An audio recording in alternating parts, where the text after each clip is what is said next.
आज मैं तुम लोगों को एक जादूगरनी बुआ की कहानी सुनाती हूँ।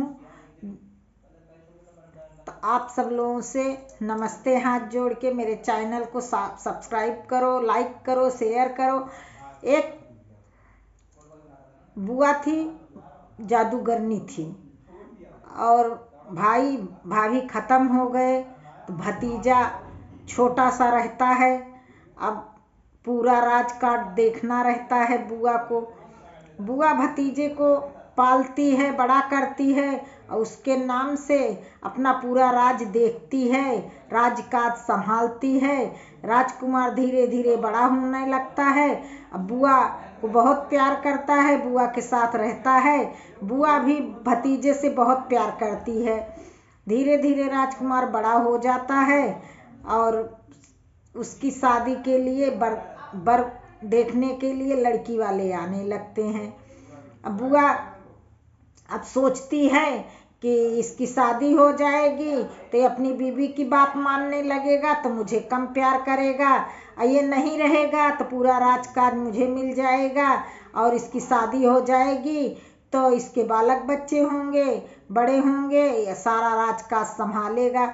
बुआ के मन में लालच आ जाता है। बुआ भतीजे को सोचती है ये ना रहे तो सही है, यही सोचने लगती है। अब उसके मन में पाप समा जाता है और शादी गांव वाले मिल करके शादी तय कर देते हैं। शादी तय हो जाती है।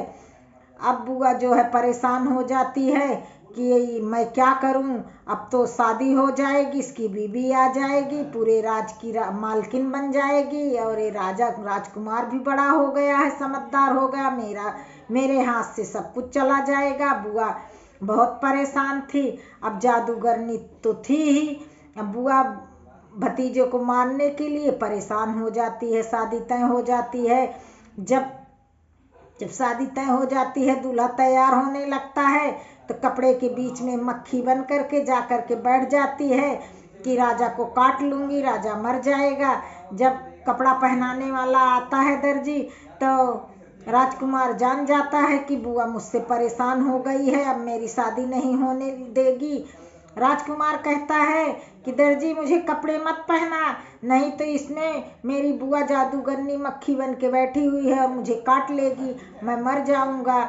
इतना कह करके रोने लगता है। सब लोग कहते हैं इसको मत पहनाओ, दूसरा कपड़ा पहना दो। दूसरा कपड़ा आता है, राजा पहन लेता है।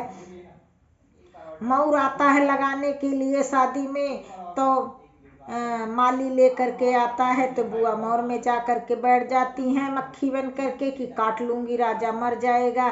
तो राजा फिर कहता है, राजा जान जाता है कि बुआ मुझे मारना चाहती हैं। राजा फिर कहता है कि इसमें बुआ जादूगरनी बैठी हुई है, मुझे काट लेंगी और मैं मर जाऊंगा। इतना सुनते हैं गांव वाले तो कहते हैं कि अब राजा को बुआ काट लेगी तो मर जाएगा, इसलिए मोर नहीं पहनाया जाता है। बिना मोर पहनाए ही राजा बारात लेकर के चल देता है। बुआ साथ साथ जाती हैं मक्खी बन करके उड़ते हुए, क्योंकि बुआ जादूगरनी थी। ऐसे करते करते राजा पहुंच जाता है अपने ससुराल। वहां जब शादी होने लगती है तो बुआ फिर मक्खी बन करके द्वार चार में बैठ जाती हैं। पूजा के समय पे तो राजा बताता है किसमें बुआ मेरी जादूगरनी बैठी हुई है मक्खी बन करके, पूजा का मिठाई मुझे मत खिलाओ, नहीं तो इस मिठाई में मेरी बुआ बैठी है, मुझे काट लेंगी। सब लोग कहते हैं रहने दो, मिठाई मत खिलाओ। तो राजा मिठाई नहीं खाता है। पूजा कैसे भी संपन्न हो जाती है। जब शादी होने चलती है तो सिंदूर डालने लगता है, डालने की बारी आती है तो सिंदूर में जा करके बुआ बैठ जाती हैं। अब जब बुआ सिंदूर में जा करके बैठ जाती हैं तब सारे लोगों से फिर राजकुमार कहता है कि इस सिंदूर में बुआ बैठी हुई है मक्खी बन के और मुझे काट लेगी, मैं मर जाऊंगा।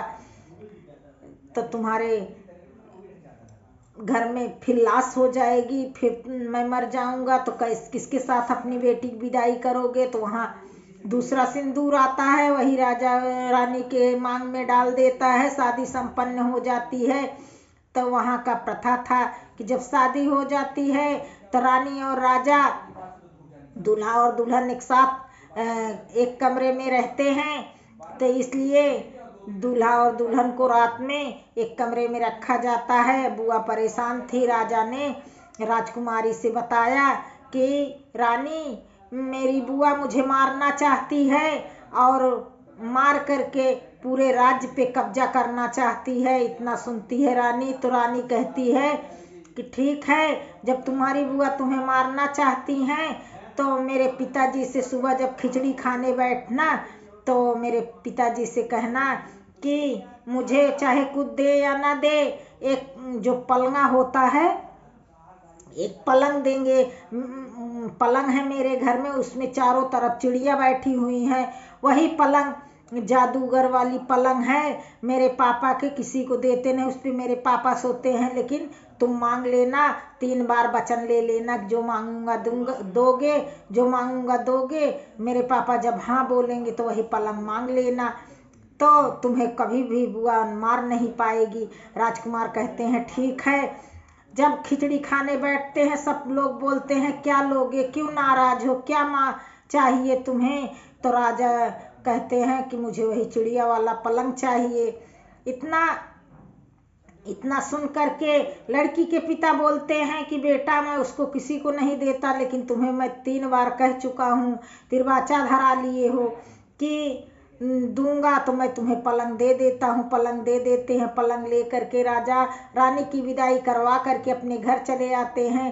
पूरी रात के जागे हुए राजा 2 दिन से और रानी सब सो जाते हैं। तो बुआ बैठ जाती हैं। बैठ करके बुआ कहती हैं कि हे पूर्व के नाग देवता, आओ और मेरे भतीजे को काट लो। मनाती हैं, नाग देवता आते हैं। बुआ दूध और लावा लेकर के बैठी रहती हैं। नाग देवता पी लेते हैं, पी करके खुश हो जाते हैं। बोलते हैं कहो जादूगरनी बुआ, क्या चाहिए तुम्हें। बोलती है मेरे भतीजे को जा करके काट लो। नाग देवता जाते हैं और जैसे ही पलंग पे चढ़ने के लिए सोचते हैं, वैसे ही सारी चिड़िया जागती रहती हैं। नाग देवता को कुतर डालती हैं। नाग देवता भाग लेते हैं। सब चिड़िया चाह चाह चाह चाह करने लगती हैं। राजा रानी भी जाग जाते हैं। दूसरे दिन फिर बुआ बैठी दूसरे नाग को बुलाती हैं कि दक्षिण दिशा वाले नाग आ जाए। पूरब दिशा के नाग को बुलाती हैं, फिर दक्षिण दिशा के नाग को बुलाती हैं। वो नाग भी आता है तो चिड़िया जागते रहती हैं, चाह चाह चाह चाह काटने लगती हैं। राजा रानी भी जाग जाते हैं। इस तरह से चारों दिशाओं के नागों को बुलाती हैं। चारों दिशाओं के नाग आते हैं और राजा को काट नहीं पाते हैं। पलंग की चिड़िया सब जाग जाती हैं। राजा 4 रात के सोए नहीं थे, जाग गए थे। चिड़िया भी 4 रात की जागी हुई थी। चिड़िया सब सो जाती हैं। अब कहती हैं चारों दिशा के नाग को तो बुला चुकी हैं बुआ, अब किसको बुलाएंगी। अब सब लोग सो गए। जब 5वां दिन आता है तब बुआ बैठ जाती हैं और नाग देवता को बुलाती हैं और कहती हैं हे नाग देवता, सबसे बूढ़े नाग देवता, आओ और मेरी विपत कहानी सुनो। नाग देवता आते हैं सबसे बूढ़े वाले और दूध लावा पी करके एकदम खुश हो जाते हैं। बोलते हैं कहो बुआ क्या बात है। जादूगरनी बुआ ने कहा मेरे भतीजे को काट लो। बूढ़ा नाग जाता है और चुपचाप जा करके राजा का पैर थोड़ा सा पलंग से बाहर रहता है, उस पे जा करके डंक मार करके काट लेते हैं सर्प देवता और चले जाते हैं। जैसे ही काटे वैसे राजा जागते हैं और रानी को जगाने लगते हैं कि रानी उठो, बुआ ने मुझे सांप से कटवा दिया है, अब मैं मर जाऊंगा। रानी को बहुत जगाते हैं राजा, लेकिन रानी 4-5 रात से सोई नहीं रहती हैं। रानी सो जाती, उनकी नींद नहीं खुलती है और राजा जगाते जगाते रोते रोते परेशान हो जाते हैं। धीरे धीरे विष शरीर से ऊपर चढ़ने लगता है और खोपड़ी में जा कर के विष पहुंच जाता है। राजा खत्म हो जाते हैं। जब राजा मर जाते हैं सुबह होती है, जब रानी की नींद खुलती है, देखती हैं कि राजा खत्म हो गए हैं। रानी बहुत रोने लगती हैं। देखती हैं पूरा शरीर राजा का नीला पड़ा हुआ था। इतना देख करके रानी रोने लगती हैं और रोते रोते बेहोश हो जाती हैं। दूसरे दिन रानी अपने मायके जाती हैं। मायके में जा करके जब पहुंचती हैं तो पिता ने कहा अभी 4 दिन तो हुआ शादी किए हुए, पलंगा भी दे दिया, इतना दान दहेज दे करके विदा किया है और 4-5 दिन में लौट आई हैं, इसलिए गेट बंद कर लेते हैं। माता पिता भाई बहन कोई मुँह से बोलता नहीं, गेट पे जाती हैं, खड़ी रहती हैं रोते रोते। बहुत शाम हो जाती है लेकिन कोई निकलता नहीं है। सब लोग रानी को बाहर से ही कहते हैं चली जाओ अपने घर, जहाँ से आई हो रानी वहाँ से चली आती हैं। यहाँ सब लोग राजा को जलाने के लिए तैयारी करने लगते हैं। रानी कहती हैं मेरे राजा को जलाओ मत, मैं कहाँ जाऊंगी, मेरे राजा को ऐसे ही रहने दो। और बर्फ मंगाती हैं, बर्फ में करके लाश को रख देती हैं और लाश को रख करके जाती हैं जहाँ सांप के काटने पर झाड़ते हैं। एक झाड़ने वाला रहता है कि सांप के काटने पर झाड़ता है, उसके पास जाती हैं। बड़ा नाम सुनी थी। वहां जब पहुंचती हैं तो कहता है कि ये ठीक हो सकते हैं लेकिन इनको किस नाग ने काटा है, वही आकर के जब जहर खींचेगा तभी ये ठीक होंगे। रानी कहती हैं बुलाओ, जो तुम कहोगे मैं तुम्हें वही दूंगी, लेकिन इनको जगाओ, इनको जिंदा कर दो। सपेरा कहता है कि रानी ठीक है मैं इनको जगाऊंगा, लेकिन किस सांप ने काटा है बुलाऊंगा तो दूध भरा दो। रानी रोज एक कटोरा दूध भर करके और लावा भर करके मंगा करके रख देती हैं। सपेरा रोज एक सांप को बुलाता है, पूरब के सांप को बुलाता है, वो भी आता है, दूध पी करके कहता है मैंने नहीं काटा है, मैं कैसे जहर पीऊँ इसका। फिर दक्षिण दिशा के सांप को बुलाते हैं, चारों दिशाओं के सांप को बुलाते हैं, कोई भी नहीं कहता है कि मैंने काटा है, मैं इसका जहर खींच लूँ। सब पी करके आशीर्वाद दे करके सब चले जाते हैं। तब फिर सपेरा कहता है अब एक ही नाग बचा है, बूढ़ा नाग, अब उसको बुलाता हूँ। सपेरा बहुत मनाता है और बूढ़े नाग को बुलाता है। बूढ़ा नाग आता है और नाग आ करके बैठ जाता है, दूध पीता है, पी करके लावा दूध पी करके एकदम फूल जाता है, खूब खुश होता है। फूलों पे चल करके जब नाग लोग आते हैं बहुत खुश होते हैं और दूध पी करके। वैसे वो नाग भी, बूढ़ा नाग बोलता है मेरा तो बुढ़ापा आ गया है, मैंने इसको काटा है, लेकिन मैं इसका जहर पीऊंगा तो मैं खुद मर जाऊंगा, लेकिन मैं पीऊंगा जरूर, क्योंकि तुमने मुझे इतना दूध और इतनी सेवा, दूध पिलाया है, इतना सेवा किया है, फूलों पे चल के मैं आया हूँ। बूढ़ा नाग पूरा जहर खींच लेता है और वहीं अपना दम तोड़ देता है और राजकुमार उठ जाते हैं, कहते हैं मैं बहुत सोया।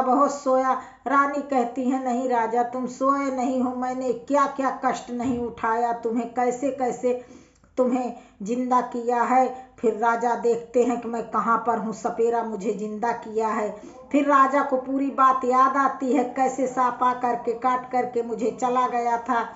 राजा वहां से आते हैं, अपनी पूरी प्रजा को बुलाते हैं और सबके सामने बुआ को मृत्यु दंड देते हैं, बुआ को मरवा देते हैं। बुआ मर जाती हैं और राजा रानी एक साथ रहने लगते हैं, उनका अच्छे से जीवन यापन होता है।